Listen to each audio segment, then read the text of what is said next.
Hi, I am Ember Fenek and I will be interviewing Ms. Zodiel Bayada. So, what can you tell us about your recent work? So one of my recent works is this. It is a wall installation rendered in silicone, and it is composed of different objects of the female body. Most clear is the breasts and the collarbone. However, there are other parts which are more ambiguous. This ambiguity within the piece is quite important because as I was doing some research regarding feminism and patriarchy, I acquired different results which are quite contrasting. Research shows that the female objectification is quite detrimental to women, as it may have adverse effects on the psychology and the physiology of the women. It may result to certain maladies such as bulimia, anorexia, low self-esteem, and others. However, other researchers have claimed that the female objectification nowadays is being used as a powerful tool against men, to lure men. So there is this progression from the 1960s, which represents the outbreak of feminism, to postmodern feminism, which is contemporary. And the main difference is how women is reacting to society, and if feminism is as about equality as is about taking over men, because nowadays it seems as women are trying to take over men. They're trying to be superior. The light is important for this artwork because it represents energy. The aura, the female aura, attracts the male, and therefore I am integrating the male gaze, which is quite notorious in the feminist movement. So there is this awareness that is going on around society. How would you describe your work generally? Usually I tend to lean onto sculpture, as I prefer the presence, physicality, and the tactile qualities, as is represented by the silicone here, which is reminiscent of the skin, and yet it is quite white, which is artificial. The options are endless in sculpture, which for me is a creative realm. It is the creation of form in space that intrigues me the most, creating something out of nothing. It provides a sense of security for me because it is tangible, so in a way it can be the truth. What themes do you pursue? I am constantly analyzing and reacting to what is happening around me. What intrigues me the most,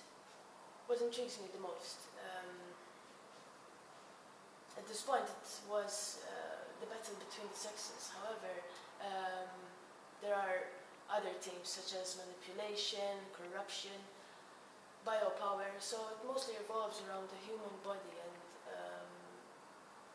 the behavior of humanity around it. How has your practice changed over time, and what inspired you before?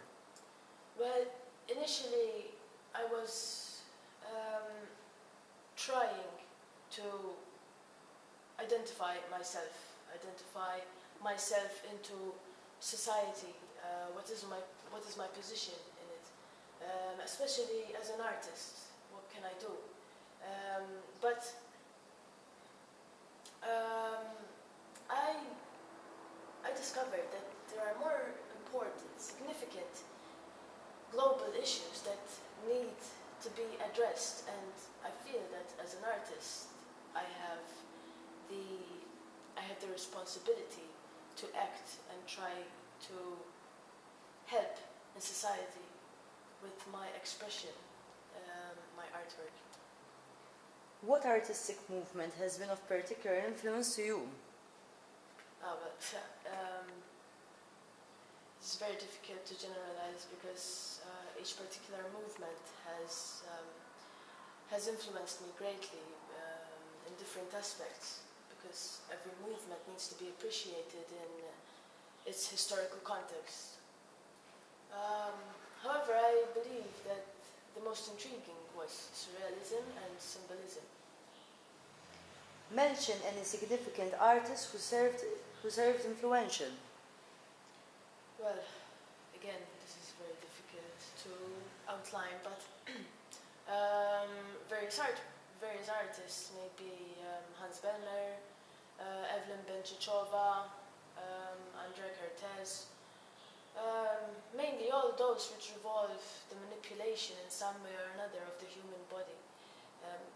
As object, the human body as distorted, the human body as dismembered. How would you realize that you finished your artwork?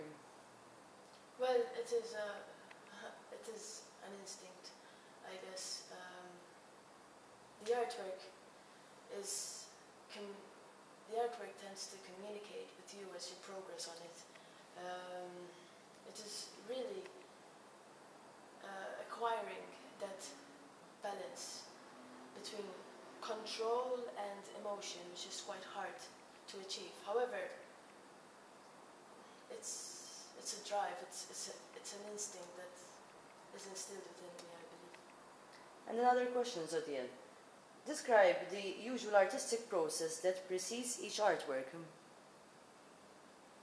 Well, usually the artists get stimulated. I get stimulated by something. It just instills this urge to know more within me. And I believe that it is a powerful subject. I start researching and getting to know more about the subject and what other subjects may delve into it. I start to research philosophers who've had something to say about this. Then this usually is followed by experimentation of the ideal medium and the brainstorming of ideas, the best idea to express my artwork. These go hand in hand because they are interrelated, so they develop in a parallel way. Once the experimentation and the brainstorming is done, I usually tend to focus on finalizing the artwork and acquiring an aesthetic professional piece. So that's it for today. Thank you very much.